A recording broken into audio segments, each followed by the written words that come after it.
벚꽃이 피면 찾아오는 손님. 경기도 외곽 국도변에 위치한 낡은 모텔 벚꽃장. 모텔 주인 김영수는 매년 봄만 되면 긴장했다. 벚꽃이 피는 날이면 어김없이 찾아오는 손님 때문이었다. 박준호. 그는 20년 동안 단 하루도 빠짐없이 같은 날, 같은 시간에 모텔을 찾았다. 그리고 반드시 302호만 예약했다. 어느 날 새벽 2시 12분. 302호 앞을 지나던 김 사장은 방 안에서 여자 웃음소리를 듣는다. 하지만 CCTV에는 남자가 혼자 들어가는 모습만 찍혀 있었다. 이상함을 느낀 김 사장은 CCTV를 확인한다. 그리고 화면 속에서 하얀 원피스를 입은 젊은 여자가 302호로 걸어 들어가는 모습을 발견한다. 놀랍게도 그녀는 20년 전 벚꽃축제 교통사고로 사망한 이수진이었다. 죽은 약혼녀의 방. 김 사장은 오래된 신문기사를 통해 충격적인 사실을 알게 된다. 박준호와 이수진은 결혼을 약속한 연인이었다. 사고 전날 두 사람은 벚꽃축제를 구경한 뒤 302호에서 하룻밤을 보냈다. 그리고 서로 평생 함께하겠다는 약속을 남겼다. 하지만 다음 날 귀가 중 교통사고가 발생했고 수진은 목숨을 잃었다. 준호는 살아남았지만 이후 인생이 완전히 무너졌다. 그런데 기사 속에는 공개되지 않은 기록이 있었다. 사고 현장에서 정체불명의 세 번째 발자국이 발견되었다는 것이다. 새벽 2시 12분. 김 사장은 지난 20년치 자료를 뒤지기 시작한다. 놀랍게도 매년 새벽 2시 12분이면 모텔 곳곳에서 이상현상이 발생했다. 전등이 깜빡이고, 엘리베이터가 멈추고, 302호 앞 CCTV에는 늘 하얀 여자가 나타났다. 하지만 이번에는 다른 존재도 함께 찍혀 있었다. 수진의 뒤를 따라오는 검은 그림자. 얼굴도 없고 형체도 불분명한 존재. 직원들은 그것을 벚꽃길 귀신이라고 불렀다. 그리고 그 귀신을 본 사람들은 하나같이 불행한 일을 겪었다. 사고의 진실. 준호는 처음으로 김 사장에게 자신의 이야기를 털어놓는다. 사고 당일. 수진과 함께 차를 타고 돌아오던 길. 갑자기 도로 한가운데 검은 옷을 입은 남자가 나타났다. 운전자는 핸들을 급하게 꺾었고 차량은 가드레일을 들이받았다. 그 순간 수진은 준호를 밀쳐 살렸지만 자신은 차 밖으로 튕겨나갔다.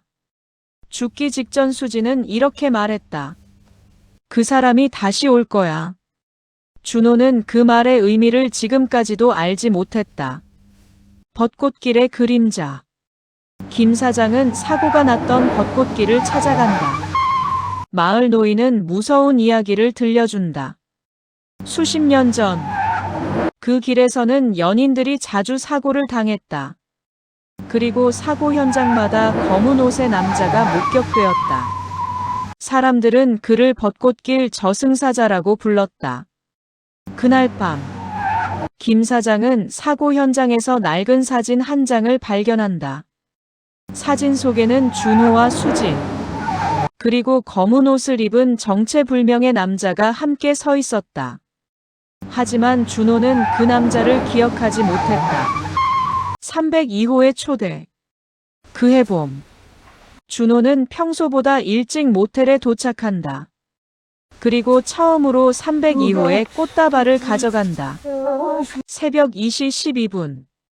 방 안에 벚꽃잎이 흩날리기 시작한다. 창문은 닫혀 있었지만 꽃잎은 계속 나타났다. 그리고 수진의 모습이 선명하게 나타난다. 준호 씨.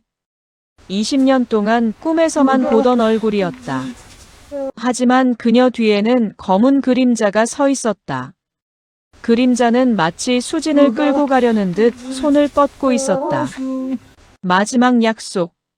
수진은 드디어 진실을 말한다. 사고는 우연이 아니었다. 검은 그림자는 죽음 그 자체였다. 20년 전 저승사자는 원래 준호를 데려가려 했다. 하지만 수진이 대신 자신의 목숨을 내놓았다. 그 대가로 준호는 살아남을 수 있었다. 그 이후 수진은 저승으로 가지 못한 채 매년 302호를 찾아왔다. 준호는 눈물을 흘리며 말한다. 이제 내가 갈게. 수진은 고개를 저었다. 당신은 충분히 살았어. 그러나 이미 준호의 얼굴은 평온했다. 그는 오랜 죄책감에서 벗어나고 있었다. 죽은 남자의 예약. 다음 날 네가 아침 기다린 그 시간 302호 문은 안에서 잠겨 있었다. 직원들이 네가 문을 기다린 열었을 그 때 시간 준호는 침대 내가 이제야 위에서 눈을 왔어. 감고 있었다. 네가 마치 잠든 사람처럼 평온한 표정이었다.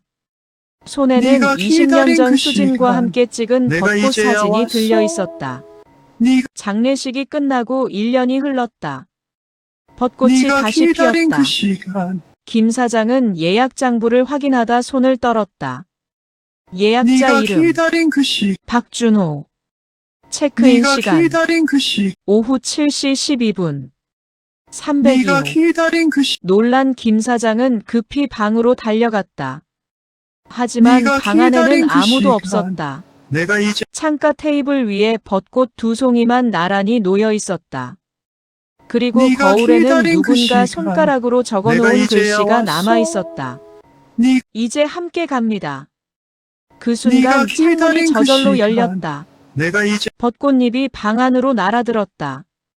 꽃잎 네가 사이로 기다린 젊은 그 남자와 시간 여자가 손을 내가 이제야 잡고 걸어가는 왔어. 모습이 잠시 네가 보였다. 기다린 그 시간 20년 전 모습 그대로였다. 둘은 네가 미소를 기다린 지으며 그 시간 벚꽃길 저편으로 내가 이제야 사라졌다. 왔어. 그리고 그날 이후 네가 302호에서는 기다린 더 그 이상 시간 이상한 일이 내가 일어나지 이제야 않았다. 왔어. 다만 벚꽃이 피는 밤이면 가끔 복도 끝에서 행복한 연인의 웃음소리가 들린다는 소문만 남게 되었다. 안녕하세요. 중국 조심하세요. 가짜 경찰 조심하세요. 좋아요, 구독 알림 주세요.